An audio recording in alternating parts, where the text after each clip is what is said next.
Bloodstains don't wash out of silk, and weakness doesn't survive in this city. Dante Gallo knew both facts intimately, yet when his phone buzzed at 2 in the morning, it wasn't a rival cartel or a corrupted judge on the line. It was his secretary Chloe, a woman who organized his illegal empire with terrifying precision and a flawless blowout. But tonight she wasn't scheduling money laundering. She was whispering a plea that would burn his city to the ground. The bathroom tiles were freezing. Chloe Bishop sat on the floor, her knees pulled tight to her chest, the thin fabric of her evening dress offering zero protection against the damp, grimy grout. She stared at the crack running down the porcelain base of the toilet. It looked like a jagged little river. Her chest heaved, pulling in shallow, frantic breaths of air that smelled heavily of cheap cherry air freshener and old bleach. Outside the heavy wooden door, the bass from the club's sound system throbbed through the floorboards. It was a low, relentless vibration that rattled her teeth. But it wasn't the music she was listening for. It was the footsteps. "Come on, Chloe," a voice slurred from the hallway. A heavy fist pounded against the wood. Thud, thud, thud. "Don't be like that. We were having a good time. Open the door." Derek Walsh. He was supposed to be a blind date. A setup by an old college friend who thought Chloe worked too much. "He's in logistics," her friend had said. "He's stable. You need stable." What her friend didn't know, what Chloe hadn't realized until Derek had 3 scotches and started bragging about his recent acquisitions at the docks, was that Derek's logistics firm moved stolen pharmaceuticals for the Blake Syndicate. And the Blake Syndicate was currently in a quiet, bloody turf war with Chloe's employer. When Derek had casually dropped the name of her boss, his eyes tracking her reaction, a little too closely the cold reality had set in. He knew who she was. This wasn't a date. It was an interception. She had excused herself to the restroom, her heart pounding, a frantic rhythm against her ribs. The doorknob rattled, violently. "Chloe." Derek's voice lost the faux friendly slur. It flattened into something hard and sober. "I know there's no window in there. Open the door before I get the bouncer to take it off the hinges. You really think they're going to stop me in this neighborhood?" He was right. This was a Blake-owned club. The police wouldn't come. If they did, they'd look the other way. Her pepper spray was in her purse, which she'd stupidly left at the table. Her hands shook as she unlocked her phone screen. The harsh glare of the backlight stung her eyes. She opened her contacts. She had the police. She had her sister in Ohio. She had a list of emergency fixers. And she had him, Dante. Just a first name. No last name. No title. In her contacts, he sat between her dentist and her dry cleaner. It was absurd. She pressed the call button before she could talk herself out of it. She pressed the speaker to her ear, squeezing her eyes shut. Ring, across the city in the basement of a meatpacking plant that smelled faintly of ammonia and raw beef, Dante Gallo sat at a steel table. He was a man composed entirely of hard angles and quiet violence. His tailored charcoal suit was immaculate, completely at odds with the concrete walls and the terrified man strapped to a chair across from him. Miles Dante's right hand leaned against the wall, inspecting his fingernails. Dante stared at the man in the chair. "I'm going to ask you one more time," Dante said. His voice wasn't raised. It didn't need to be. It possessed a low, grinding gravity that commanded the room. "Where did the shipment go?" Before the man could stammer out another lie, Dante's phone vibrated in his breast pocket. He ignored it. Only 3 people had this number. 2 of them were in the room with him. The third never called outside of business hours unless the feds were kicking down the office doors. It vibrated again, sustained, urgent. Dante held up a hand, silencing the man in the chair mid-sob. He reached into his pocket and pulled out the phone. The screen illuminated the dim room. "Chloe." Dante frowned. He swiped the screen and brought the phone to his ear. "Speak." He expected a rapid-fire rundown of a crisis, warrants, subpoenas, a raid. Chloe was a machine. She didn't panic. She categorized. Instead, there was static. Then a sharp, ragged intake of breath. Dante. The single word froze the blood in his veins. It was a whisper. Frail. Trembling. It was a sound a wounded animal makes when the trap finally bites down to the bone. Dante stood up. The metal legs of his chair screeched against the concrete. Miles snapped to attention, his hand dropping instinctively to the holster at his waist. Chloe. Where are you? Dante's voice was completely flat, drained of any emotion, yet the temperature in the room seemed to drop 10 degrees. A muffled thud echoed through the speaker. A voice yelled in the background. Chloe let out a tiny choked gasp. I'm at the Neon Lounge, on 4th and Pike, East Side. Who is with you? A guy, Derek Walsh. He works for the Blakes. Dante. I think he knows who I am. He knows I work for you. Her whisper grew more frantic, the words stumbling over each other. I'm locked in the bathroom. He's outside the door. He said he's going to take the hinges off. I didn't know who else to call. The cops won't come here. I'm sorry to bother you. I know you're working, but... Stop, Dante cut her off, not out of anger, but to halt the spiral. Are you hurt? No, not yet. Are you alone in the room? Yes. Get into a stall. Lock it.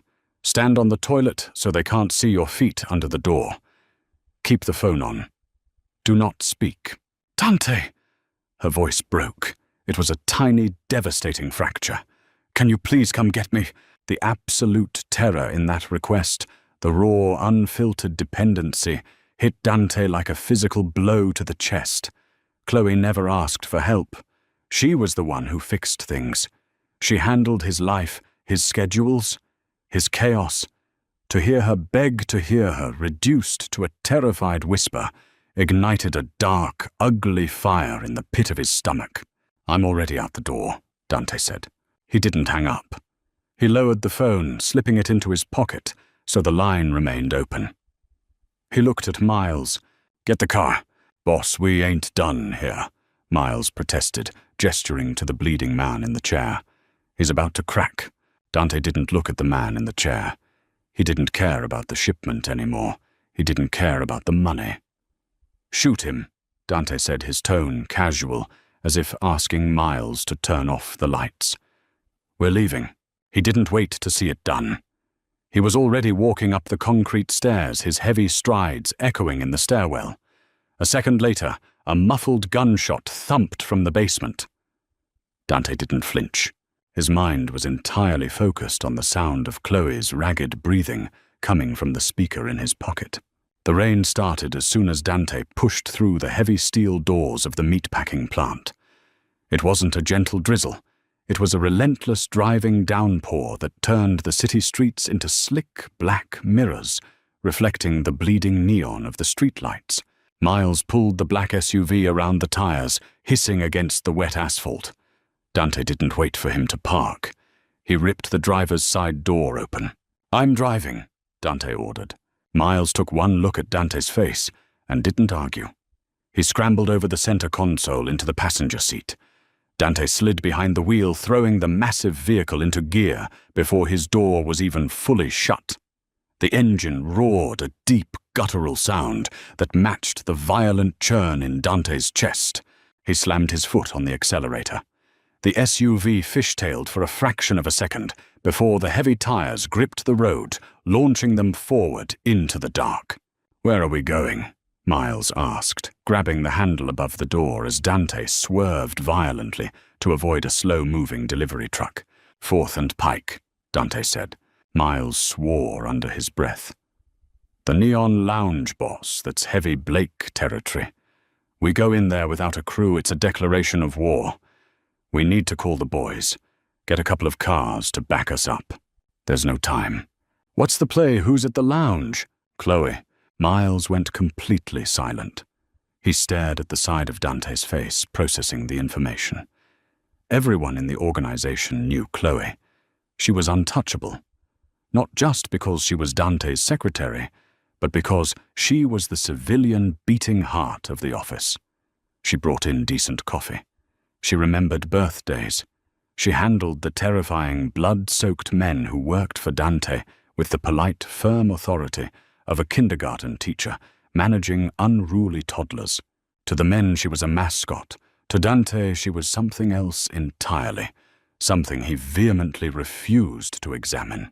Dante pushed the SUV to 80 down a residential street, blasting through a red light. Horns blared in his wake, fading instantly as he kept accelerating. He reached into his pocket and pulled out his phone, putting it on the dashboard mount. The call time ticked steadily upward. 2:14. 2:15. He could hear the thumping bass of the club through the tiny speaker. And underneath it, the sound of wood splintering. "Chloe," Dante barked, unable to stop himself. "Talk to me." There was a muffled gasp. He's kicking the outer door. It's cracking." Her whisper was barely audible over the noise. "Dante, it's taking too long. I am 4 minutes away. I need you to breathe. Just breathe, Chloe." Dante's knuckles were white on the steering wheel. The leather creaked under his grip. He stared through the windshield, the wipers fighting a losing battle against the rain. He hated this city.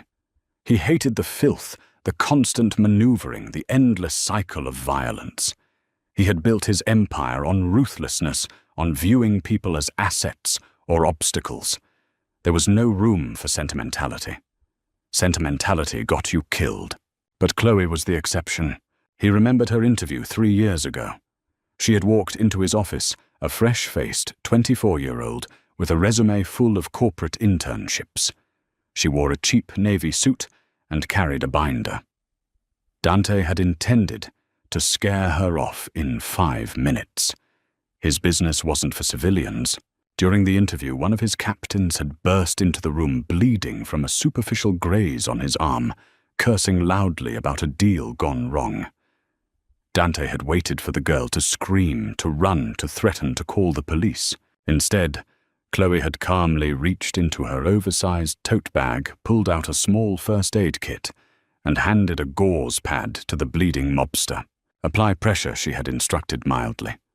Then she turned back to Dante, adjusted her glasses and asked, "Regarding the 401k, matching, is there a vesting period?" He hired her on the spot. Over the years, she became the anchor to his sanity. She never asked what was in the duffel bags. She never questioned the burn phones. But she made sure he ate. She forced him to sign paperwork. She treated him not as a terrifying syndicate boss, but as an infuriatingly disorganized executive. She was the only clean thing in his orbit. The only person who looked at him without fear or greed. And now, because of his world, she was trapped in a filthy bathroom, listening to a man try to break down a door to get to her. The guilt tasted like battery acid in his throat. Crack! The sound came sharply through the phone speaker. It wasn't the heavy outer door anymore. It was closer. "He's inside," Chloe whispered. Her voice was a thin, trembling thread. "He's in the bathroom. He's checking the stalls." Dante pressed the accelerator to the floor. The SUV roared past the darkened storefronts of the east side. 3 blocks away. "Chloe, listen to me," Dante said. His voice was a low, commanding rumble. He needed to keep her focused. He needed to keep her from breaking. "If he opens that stall door, you do not fight him. Do you understand? You let him grab you. You go limp. You make yourself heavy. Buy me seconds. I'm scared. I know you are." It was the most vulnerable thing he had ever said to another human being. "I'm almost there. Keep your head down." The neon signs of 4th and Pike bled through the rain-streaked windshield. The neon lounge sat on the corner, a dilapidated brick building with a sputtering pink sign. A line of cars was parked haphazardly out front. 2 massive bouncers stood under the awning smoking.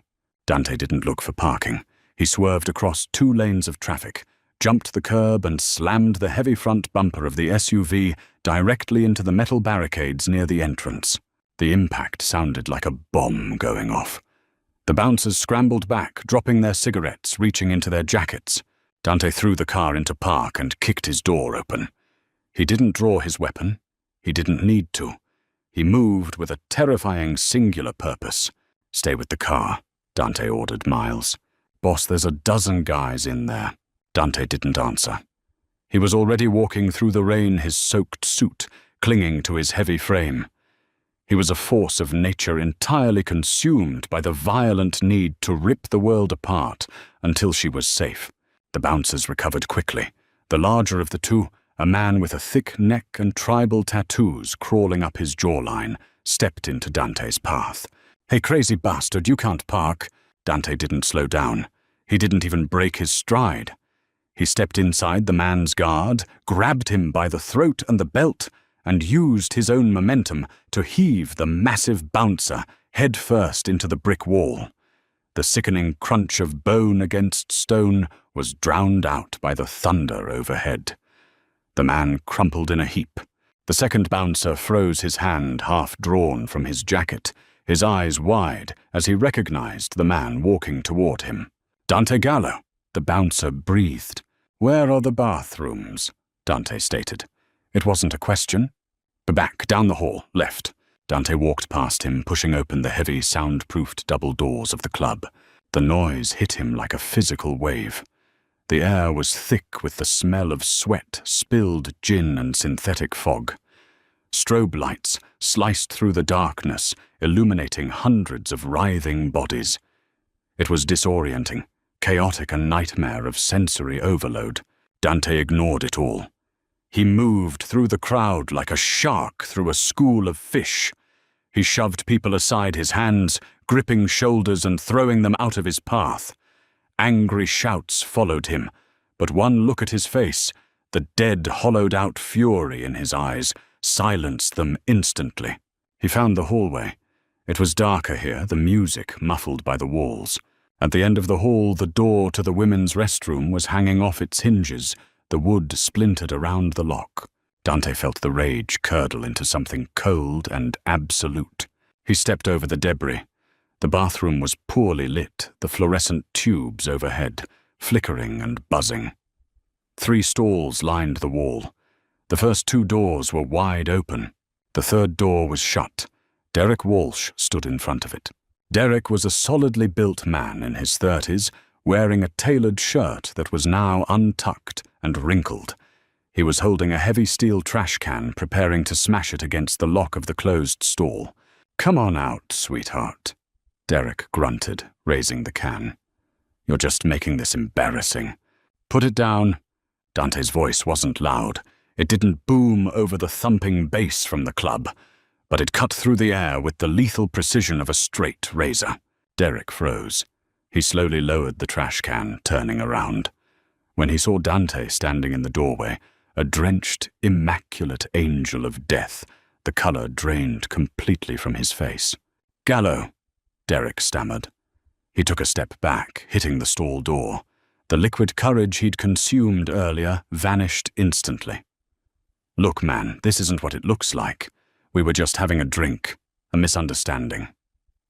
Dante walked slowly toward him. The water dripped from the hem of his suit jacket onto the filthy tiles. "Drip, drip. She told you to stop," Dante said calmly. "I didn't lay a hand on her." Derek held his hands up, backing against the metal partition. "I swear to God, Gallo, I didn't touch her. I just wanted to talk. Just a little leverage, you know. Just business." "Business." Dante tested the word on his tongue. He stopped 2 feet away from Derek. "Yeah, just business." Derek tried a weak smile. Dante's fist snapped forward. He didn't wind up. He didn't telegraph it. It was a piston of pure kinetic energy.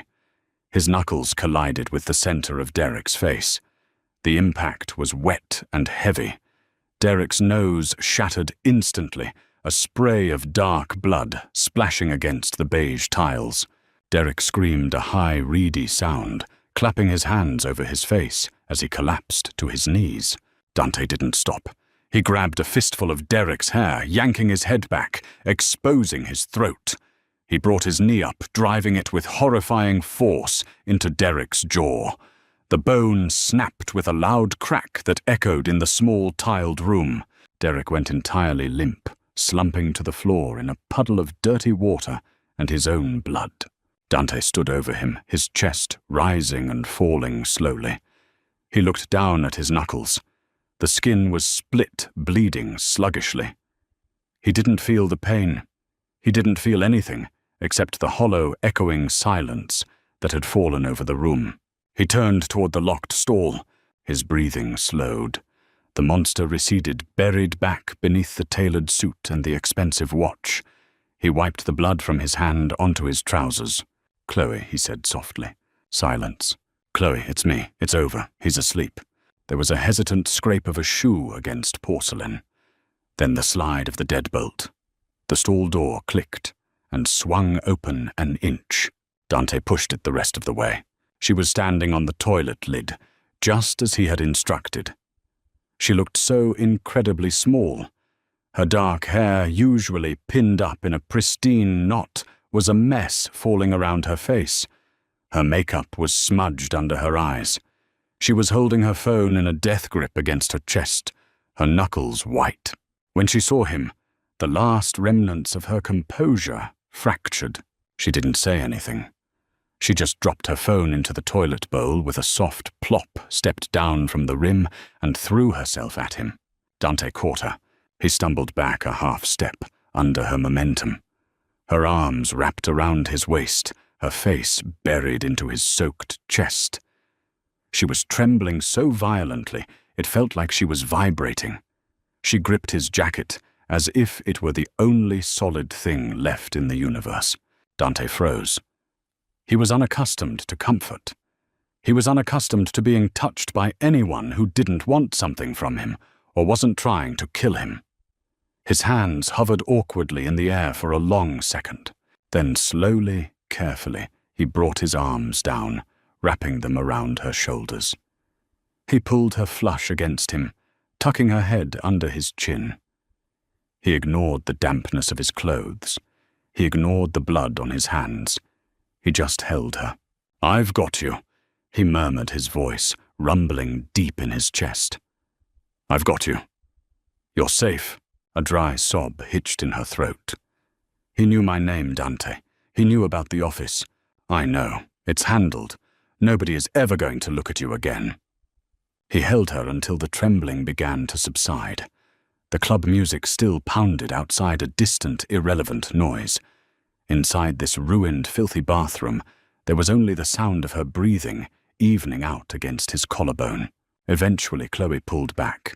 She looked down at the unconscious, bleeding man on the floor, then up at Dante's bruised knuckles. She didn't flinch.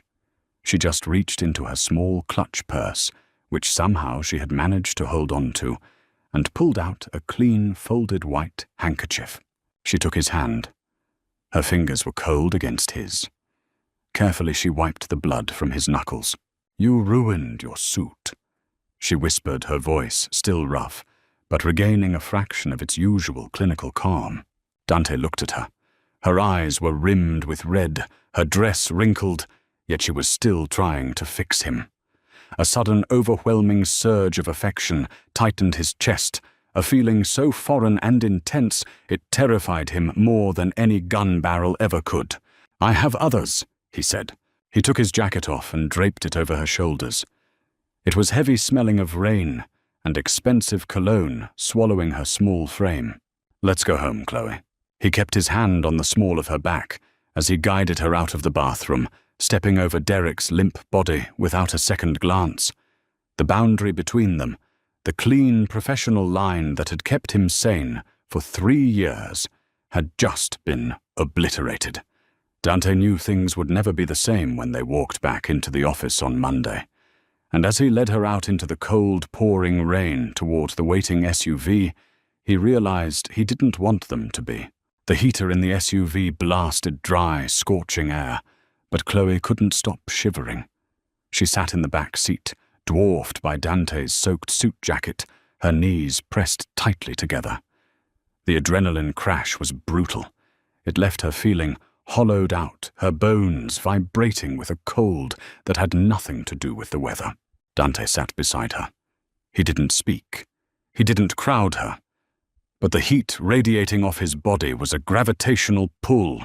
Up front, Miles drove with white-knuckled intensity. The silence in the car was heavy thick with the unsaid reality of what had just occurred. A boss didn't abandon an interrogation assault, a made man in a rival club, and start a gang war over a secretary. It defied the fundamental arithmetic of their world. Chloe stared at the blurry streetlights streaking across the tinted window. "My apartment is on 84th, she said. Her voice sounded like crushed glass. "We aren't going to your apartment," Dante replied. He didn't turn his head. He watched the rearview mirror with predatory focus. She turned to look at him. The streetlights washed over the harsh angles of his face, illuminating the darkening bruise blooming across his cheekbone, where Derek had managed a lucky, desperate swing before his jaw was broken. "Dante, I have to go home. I have work tomorrow." It was a stupid thing to say. Absurd. But her brain was desperately clawing for the mundane, for the spreadsheets and calendar invites that made up her safe, predictable reality. Dante finally looked at her. The lethal emptiness that had been in his eyes inside the club was gone, replaced by a heavy, exhaustingly human exhaustion. "Derek knows where you live, Chloe. The Blakes know. By morning, they'll realize what happened. Your apartment is compromised. You stay with me until I clean this up." She wanted to argue. She wanted to demand her independence. But the memory of Derek's heavy fist against the bathroom door paralyzed her vocal cords. She nodded once, pulling the lapels of his jacket tighter around her neck. It smelled like gunpowder, expensive wool and rain. It smelled terrifyingly safe. Dante's penthouse occupied the top 2 floors of a high-rise downtown. Chloe had managed the property taxes and the HOA fees for 3 years, but she had never stepped foot inside. When the private elevator door slid open, she expected opulence. Gold trim marble, the gaudy trappings of illicit wealth. Instead, she stepped into a fortress of brutalist minimalism. Floor-to-ceiling windows offered a panoramic view of the storm-battered city, but the glass was thick, tinted bulletproof. The furniture was dark leather and cold steel. There were no photographs, no art. It looked less like a home and more like a beautifully furnished waiting room. "Miles," Dante said as they stepped inside. "Set up a perimeter. I want 2 men in the lobby, 2 in the garage. Call Donovan. Tell him to wake up the crew. Nobody sleeps tonight." "Boss." Miles nodded, pulling his phone to his ear as he backed into the elevator. The doors slid shut, sealing them in. Dante turned to her. He suddenly looked entirely out of his depth. The ruthless mob boss who had shattered a man's face 20 minutes ago was standing in his living room, dripping wet, staring at his secretary, as if she were an unexploded bomb. "There's a guest room down the hall," he said, gesturing vaguely. "First door on the right. It has a bathroom. Towels are in the cabinet." Chloe stood on the pristine hardwood floor, acutely aware of the dirty club water dripping from her heels. She slipped her shoes off. "Thank you." She walked toward the hallway. Her legs felt like lead. She stopped at the doorway, her hand resting on the smooth wood of the frame. She looked back over her shoulder. Dante hadn't moved. He was watching her, his jaw tight, his hands hanging loosely at his sides. The split skin on his knuckles was bleeding again, slow red drops falling onto the floor. The professional boundary between them was a smoldering crater. She knew she shouldn't cross it completely. She knew she should walk into the guest room, lock the door, and pretend this was just another HR crisis. But she remembered the terrifying warmth of his arms around her in that filthy bathroom. Chloe dropped her clutch purse on a side table. She walked back to him. Dante went perfectly still as she approached. She didn't say a word. She reached out, took his heavy wrist, and led him toward the kitchen. The kitchen island was a massive slab of black granite. She guided him to the sink and turned on the faucet. "Hold your hands under," she ordered gently. Dante obeyed. The warm water washed away the drying blood, swirling pink down the stainless steel drain. Chloe found a dish towel, clean and stiff with lack of use. She took his hands, drying them with meticulous care. His hands were massive, calloused, scarred. Tools of violence. Yet as she pressed the towel against his knuckles, he kept his fingers completely relaxed, yielding entirely to her touch. "It hurts?" she asked softly. "No." He lied. His voice was a low rumble. He wasn't looking at his hands. He was looking at the top of her head. "You shouldn't have come," she whispered, keeping her eyes fixed on the dish towel. "You risked everything. Your territory, your business." For me, Dante stepped closer. The distance between them evaporated. He reached out with his injured hand, hooking a single finger under her chin and lifting her face until she was forced to look at him. "There is no business without you, Chloe," he said. The absolute certainty in his voice sent a shockwave straight down her spine. "I would burn the entire city to ash before I let anyone put their hands on you. Do you understand?" She stared into his dark eyes. There was no hesitation, no regret. Just a terrifying, possessive devotion that she had been too blind or too professional to see for 3 years. "I understand," she breathed. Dante's thumb brushed lightly over her cheekbone, wiping away a smear of ruined mascara. His touch was feather-light, a jarring contrast to the violence he was capable of. "Go shower, lock the door, try to sleep." He dropped his hand and stepped back. The cold air rushed into the space between them. Chloe nodded, turning toward the hallway, her heart hammering a frantic, newly awakened rhythm against her ribs. Morning broke over the city like a bruise. The storm had passed, leaving behind a sky the color of dirty iron. Chloe woke up in the guest room. The bed was enormous, the sheets a high thread count that felt like water against her skin. She was wearing one of Dante's t-shirts. It fell to her mid-thigh, swallowing her completely. For 3 seconds, she stared at the ceiling, momentarily disoriented by the stark white walls. Then the memory of the club, the splintering wood, the blood on the tiles, and Dante's hands crashed over her. She sat up abruptly. Her chest tightened. She took a deep breath, forcing the panic back down into its designated compartmentalized box. She was Chloe Bishop. She organized chaos.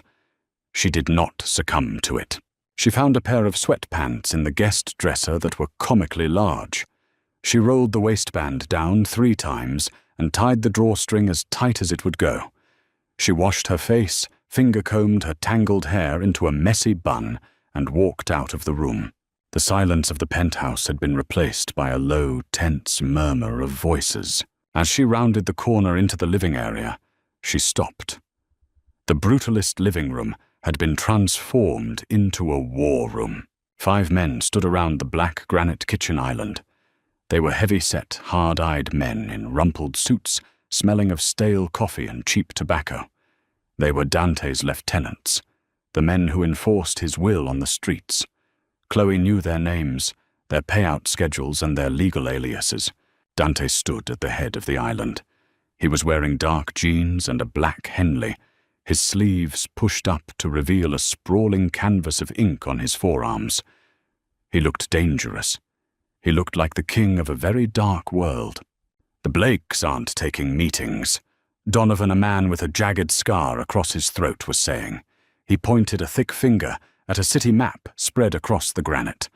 "They pulled their runners off the south side. They're arming up. Derek is in the ICU with a wired jaw, and old man Blake is screaming about disrespect." "Let him scream," Dante said, his voice flat. "Double the guard on the docks. Anyone moves on our territory, you break their legs. No warnings. Boss, with all due respect." Another lieutenant, a wiry man named Carter, spoke up hesitantly. "This is a heavy escalation. Over a civilian. The commission is going to ask questions." The temperature in the room plummeted. Dante didn't raise his voice. He didn't move.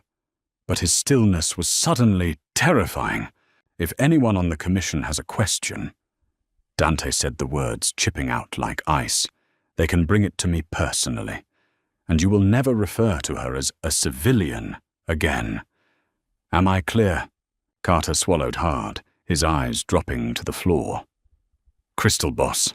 Chloe took a step forward. Her bare foot squeaked slightly on the hardwood. 6 heads snapped in her direction. 5 of the men looked at her with a mixture of surprise, awkwardness, and a newfound cautious respect. They had always treated her politely because she signed their checks.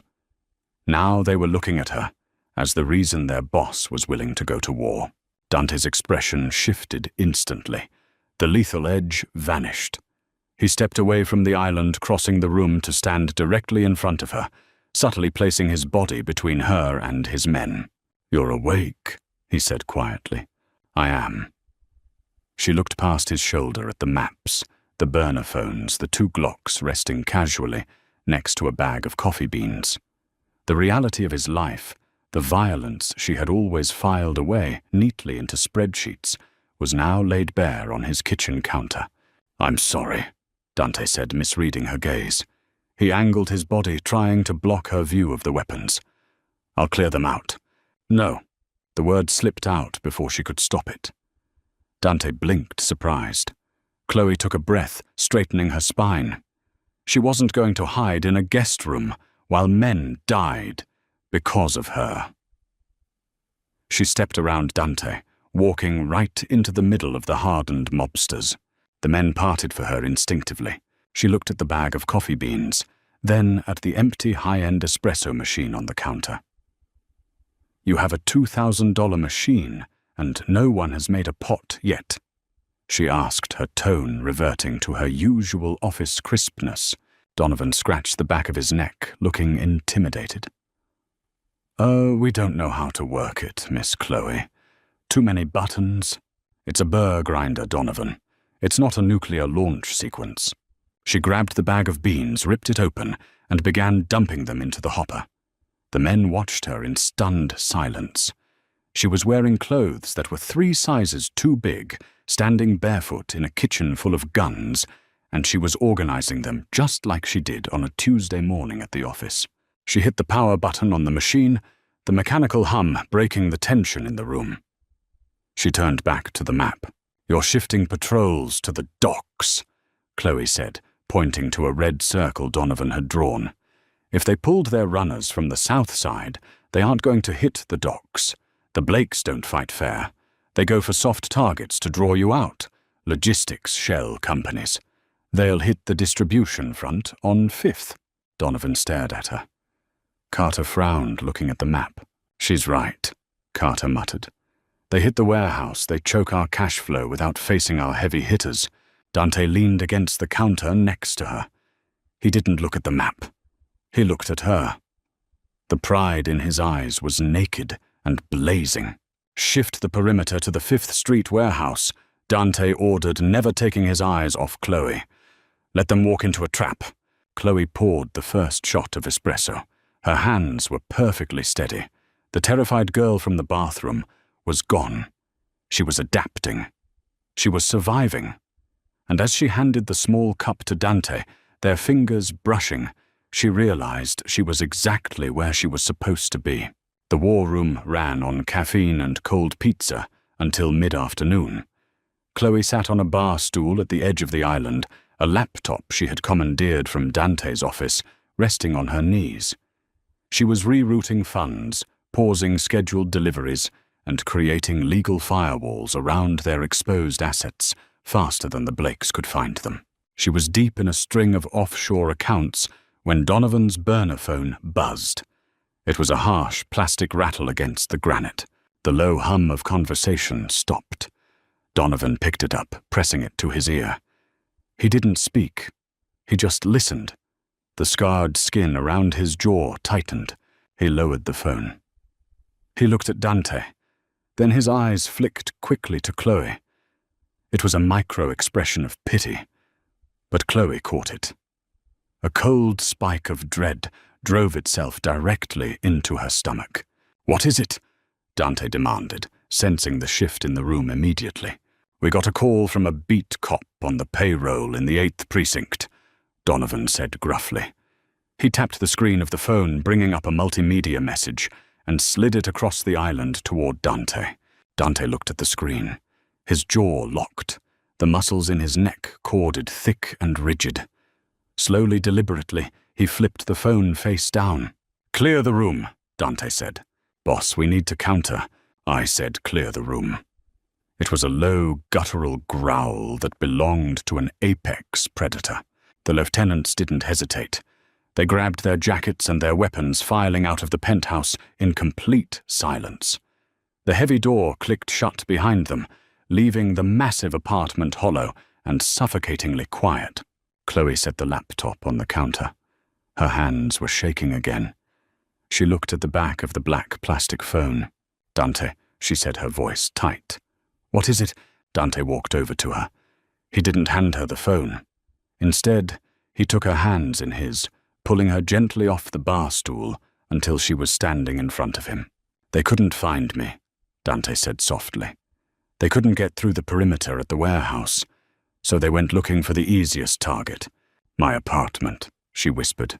"They kicked the door in 20 minutes ago," Dante said. He kept his grip on her hands, firm, anchoring her. "They tossed the place, looking for you. When they realized you weren't there?" He hesitated, a flash of pure hatred crossing his features. "They torched it. The fire department is putting it out now, but it's gone, Chloe. Everything is gone." Chloe stopped breathing. Her mind went blank. Her apartment, the small, rent-controlled sanctuary she had spent 4 years curating. Her books, her grandmother's quilt, the photographs of her family. Her entire life outside of Dante Gallo was in that building. It was ashes. If she hadn't called him, if he hadn't forced her to come here, she would have been asleep in her bed when the door came off the hinges. She would have burned. Her knees buckled. Dante caught her, wrapping his arms around her and pulling her flush against his chest. He absorbed her weight entirely. She buried her face in his shoulder, gripping handfuls of his shirt. She didn't cry. The shock was too deep, too absolute for tears. It was a violent severing of her past. "I'll buy the building," Dante murmured fiercely into her hair. "I'll buy the block. I'll replace everything. Every single thing they took, I will give back to you 1,000 times over. I don't care about the things—" She choked out, her voice muffled against his chest. "I don't care. It's just, I have nothing else now. This is it. There's no going back." Dante pulled back slightly, framing her face with his large hands. His thumbs stroked her cheekbones. His eyes were burning, completely stripped of their usual guarded armor. "You have me," he said. It wasn't a comfort. It was a vow. A heavy, ironclad chain binding them together in the dark. "You will always have me." Chloe looked up at him. She saw the blood on his knuckles. She smelled the gunpowder and the coffee. She felt the terrifying, unyielding strength of the man who had torn his own world apart just to keep her breathing. She was a civilian, no longer. The fire had burned away the line between the secretary and the syndicate. She was standing in the ashes, and the only thing left standing with her was the devil himself. "Okay," she whispered, her voice hardening. The fear receded, replaced by a cold, crystalline clarity. She placed her hands flat against his chest, right over his pounding heart. "Okay." Dante searched her eyes, looking for hesitation, for regret. He found none. He leaned down. It wasn't a fast movement. He gave her every opportunity to pull away, but she didn't move. She tilted her chin up, meeting him halfway. When his lips touched hers, it wasn't a gentle kiss. It was desperate bruising and heavy with the weight of survival. It tasted like adrenaline and inevitability. Dante groaned a deep, rough sound, his arms wrapping around her waist and lifting her off the floor, crushing her against him as if trying to merge them into a single, untouchable entity. Chloe kissed him back with equal ferocity, her hands tangling in his dark hair. She poured all her fear, all her lost life, and all her unspoken devotion into the collision. When they finally broke apart, both of them breathing heavily, the silence of the penthouse had changed. It was no longer a waiting room. It was theirs. Dante set her down, slowly resting his forehead against hers. "What do we do now?" Chloe asked, and the we hung in the air, permanent and absolute. Dante stepped back. He walked to the kitchen island, picked up one of the heavy black Glocks and checked the magazine. The metal clicked with a deadly finality. He looked at her, the lethal king returning to his throne. "Now," Dante said, his voice dropping to a terrifying whisper. "We burn them back." The war did not look like a movie. It did not happen in slow motion, and it did not come with a soundtrack. It looked like sleepless nights, half-eaten takeout cartons, and the low, incessant buzzing of burner phones. For 4 days, the penthouse was the nerve center of a bloodletting. Chloe barely slept. The oversized t-shirt and sweatpants had been replaced by a pair of sharp black slacks and a silk blouse Dante had a courier bring in. The clothes were armor.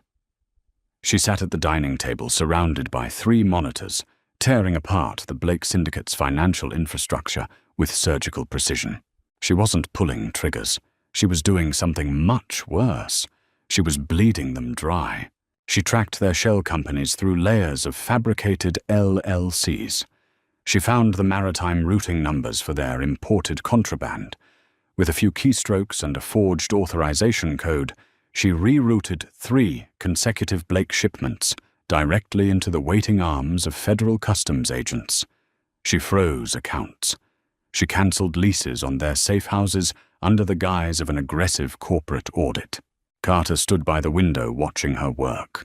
The wiry lieutenant had stopped looking at her with skepticism on day 2. Now he watched her with a healthy dose of fear. "They missed payroll," Chloe announced, not looking up from her screen. Her fingers flew across the keyboard. Dante walked into the room. He smelled of rain exhaust and the sharp metallic tang of copper. His jacket was missing. A thin white bandage was wrapped tightly around his left bicep, a souvenir from a skirmish at the docks 12 hours prior. "Who missed payroll?" Dante asked, pouring a measure of scotch into a heavy glass. "The Blakes, their mid-level muscle." Chloe hit the enter key with a satisfying click. "I bottlenecked the Cayman accounts. The money is sitting in escrow pending a fictitious money laundering review. Their street dealers haven't been paid since Tuesday." Dante paused the glass halfway to his mouth. He looked at Carter. Carter shrugged, a slow grin spreading across his face. "Unpaid men don't fight," Carter noted. "They walk." "They don't just walk," Dante corrected softly. "They panic." He walked over to the table and leaned over Chloe's shoulder. He didn't hover. He simply existed in her space, his physical presence a heavy, grounding anchor. He rested his uninjured hand on the back of her chair. "Old man Blake sent a message through a neutral party an hour ago," Dante said. His voice was gravel, stripped of its usual polish by exhaustion. "He wants a sit-down." Chloe stopped typing. She spun her chair around to face him. "It's a trap." "Of course it is." "Then you aren't going." It wasn't a request. The lieutenants in the room exchanged glances, waiting for the explosion. No one gave Dante Gallo orders. Not his capos, not the commission, and certainly not a woman who was managing his calendar 5 days ago. Dante didn't explode. He looked down at her, a faint, tired smirk pulling at the corner of his mouth. "I have to go, Chloe. If I refuse a parley, I lose face with the commission. It makes me look weak. Walking into a firing squad doesn't make you look strong. It makes you look dead." She grabbed a tablet from the table and pulled up a city map. "Where is the meet?" "The old tram station on 14th. Chloe's eyes darted across the screen. She zoomed in on the gridded streets. She tapped the screen, pulling up public property records. Her brow furrowed. The station has 3 exits, easy to secure. Dante explained, watching her process the information. Donovan is taking 12 men. We sweep the perimeter. Blake will bring his remaining loyalists. It will be contained. No, it won't. Chloe dragged her finger across the map to a grey block adjacent to the station. Look at this. The lot next door. It's listed as a municipal storage facility. It's been empty for 10 years, Carter chimed in. It was, Chloe countered. But the property tax was paid 3 months ago by a holding company called Apex Logistics. Apex is a subsidiary of the logistics firm Derek Walsh managed. The room went dead silent. Dante leaned closer to the screen. The implications clicked into place instantly. It's not an empty lot. It's a staging ground. If you walk into the tram station, they won't hit you from the inside, Chloe said. Her voice was steady, but her knuckles were white where she gripped the tablet. They'll trap you inside. They'll use the holding company's property to breach the walls or flood the exits. You'll be pinned. Dante stared at the map. He slowly straightened up. The exhaustion bled out of him, replaced by a terrifying, absolute focus. He looked at Carter. Call Donovan, Dante ordered. The ice was back in his voice. Tell him to recall the sweep on the station. We aren't going to the meet. What's the play, boss? Carter asked, pulling his phone. We go to the municipal lot. Dante racked the slide of his weapon. We burn the trap while they're waiting to spring it. The comms channel was an open line of static. Chloe sat at the dining table. The penthouse was empty. Just her, the hum of the servers, and the heavy earpiece pressed into her ear. The city outside was pitch black, a starless void waiting for the violence to erupt. Perimeter is set. Apex lot is active. I count 20 thermal signatures inside the main warehouse. Donovan's voice was a harsh whisper through the earpiece. Chloe stared at the blinking dots on her monitor. She had hacked into the municipal grid, pulling the dormant security feeds from the streetlights surrounding the 14th Street corridor. She could see Dante's black SUVs idling like shadows in the alleyways. She pressed the mic button on the table. Dante. The structural blueprints show a load-bearing weakness on the south wall. If they fortified the doors, don't use them. Go through the brick. Copy! Dante's voice was terrifyingly calm. Hold the line, Chloe. 3 minutes passed. The silence was agonizing. It stretched her nerves until they hummed like high-tension wire. She imagined him walking into the dark. She imagined the flash of muzzles. Then the world shattered. A massive explosion rattled the audio feed, followed instantly by the deafening chaotic stutter of automatic gunfire. The red dots on her monitor scrambled. South wall breached. Carter yelled over the radio. Push, push! Keep them pinned against the loading dock. Chloe couldn't see the bodies, but she heard the chaos, the screaming, the crunch of boots on broken concrete, the sickening wet thuds that echoed under the gunfire. She forced herself to breathe. She forced herself to watch the street feeds. Donovan's, Chloe said sharply, her eyes catching a movement on the screen. You have 2 vehicles approaching from the west. Blake reinforcements. They're trying to flank you through the alley. I see 'em, redirecting fire. The audio dissolved into a mess of shouting and heavy impacts. Chloe gripped the edge of the table. She wasn't an innocent bystander anymore. She was directing traffic in a slaughterhouse. She felt a cold, hard knot form in her chest. She didn't feel guilt. She felt a desperate, primal need for Dante to survive. The gunfire began to taper off. The staccato bursts became sporadic, single shots, then silence. The static hissed in her ear. Dante, she asked. Her voice cracked, betraying the iron grip she had on her composure. Nothing. Dante report. 30 seconds of dead air. The silence was heavier than the gunfire. It pressed against her lungs, suffocating her. She stood up her chair, scraping violently against the hardwood. Click. It's done? The voice was rough out of breath, and undeniably his. Chloe closed her eyes, letting out a ragged exhale. The tension snapped, leaving her shaking. Old man Blake is gone. Dante continued over the radio, his words clipped. The loyalists threw down their weapons. The syndicate is broken. Are you hurt? She asked. No. A heavy pause. We're coming home. Chloe pulled the earpiece out.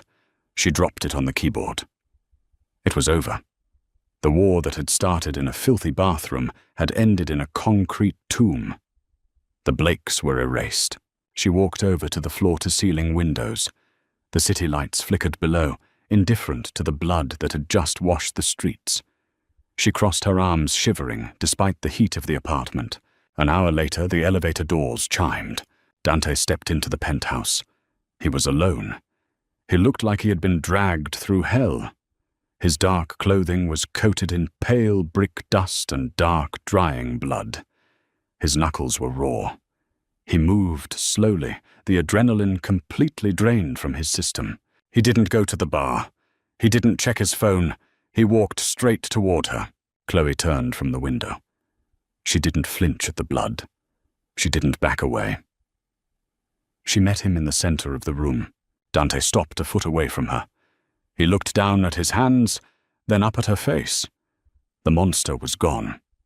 The king was gone. He was just a man hollowed out by violence, seeking the only light left in his world. It's over, he said quietly. I know. She reached up. She didn't use a towel this time. Her bare fingers brushed against his jaw, tracing the edge of the bruise Derek had left days ago. Dante closed his eyes, leaning heavily into her touch. A shudder racked his massive frame. I brought the violence to your door, Chloe, he whispered, his voice cracking. I burned your life down. My life was a waiting room, she replied fiercely. I was organizing other people's chaos because I was too afraid to live my own. You didn't burn it down, Dante. You woke me up. He opened his eyes. The raw, desperate devotion in his gaze was blinding. He wrapped his arms around her, pulling her against his ruined clothes. He buried his face in the crook of her neck, inhaling the scent of her like oxygen. Stay, he breathed against her skin. Not as a secretary, not as a civilian. Stay with me. I'm already here, she said, wrapping her arms around his waist, anchoring him to the earth. I'm not going anywhere. 6 months later, the city had forgotten the name Blake. Nature abhors a vacuum, and the underworld is no different. The territory, the roots, the influence, it had all been absorbed, restructured, and optimized. The meatpacking plant was empty. The dark ammonia-scented basements were a thing of the past. Dante Gallo now operated out of a high-rise office building in the financial district. The glass was still bulletproof, but the view was legitimate. The front companies were watertight. The money was clean, or at least clean enough to withstand a federal audit. It was a Tuesday morning. The rain was drumming a steady, polite rhythm against the glass. Dante sat behind a massive desk of polished mahogany. He wore a tailored navy suit that fit his broad shoulders flawlessly. There was no blood on his knuckles. He was reviewing a contract for a commercial real estate acquisition. The heavy oak doors to his office opened. Chloe walked in. She wasn't carrying a binder, and she wasn't bringing coffee. She wore a tailored crimson suit that commanded the room the second she stepped inside. Her hair was down, falling in dark waves over her shoulders. Carter trailed a step behind her, carrying a leather folio. The Port Authority finalized the permits for the new shipping containers, Chloe said, tossing a flash drive onto Dante's desk. And the union reps agreed to the new pension structure. Donovan is meeting with them at noon to sign. Dante set his pen down. He looked at the flash drive, then leaned back in his chair, lacing his fingers together over his stomach. A slow, deeply satisfied smile touched his lips. They didn't give you any pushback on the pension? Dante asked. Carter let out a low chuckle. Pushback, boss. She walked into that room, pulled up their embezzled slush fund on the projector, and told them they could either sign the contract or explain the missing $2 million to the IRS. They practically broke their wrists trying to sign fast enough. Dante's smile widened. He looked at Chloe, his eyes dark and thoroughly captivated. "Dismissed Carter?" "Yes, sir." Carter nodded respectfully to Dante, then turned to Chloe. "See you at the briefing, boss." Carter left the room, the heavy doors clicking shut behind him. The silence in the office was comfortable. It was the silence of two people who no longer needed words to understand the architecture of their lives. Chloe walked around the massive desk. Dante reached out, catching her around the waist and pulling her effortlessly onto his lap. She didn't resist. She settled against him, resting her hands on his chest, feeling the steady, rhythmic beat of his heart beneath the expensive wool. "You're terrifying," Dante murmured, pressing a kiss to the pulse point on her neck. "I learned from the best," she replied, her fingers playing lightly with the lapel of his jacket. She looked past his shoulder out the window at the sprawling city below. It was a vicious, unforgiving place. It was a city built on secrets, violence, and power. 3 years ago, she had been a ghost in this machine filing paperwork and pretending the blood didn't exist. Now she held the reins. She had taken the chaos and built an empire out of it. Dante's hand moved up his fingers, tangling in her hair, turning her face back toward him. The look in his eyes was the same one he had given her in that filthy club bathroom, possessive, absolute, and fiercely protective. Only now there was no fear left to combat. "Are we secure for the week?" he asked softly against her lips. "Airtight," she answered. "Good." Dante kissed her slow and deep, acclaiming that still sent a shock of heat straight to her core. "Because I'm taking you home, and I don't intend to let you look at a spreadsheet for the next 3 days. Chloe smiled into the kiss. The secretary was dead.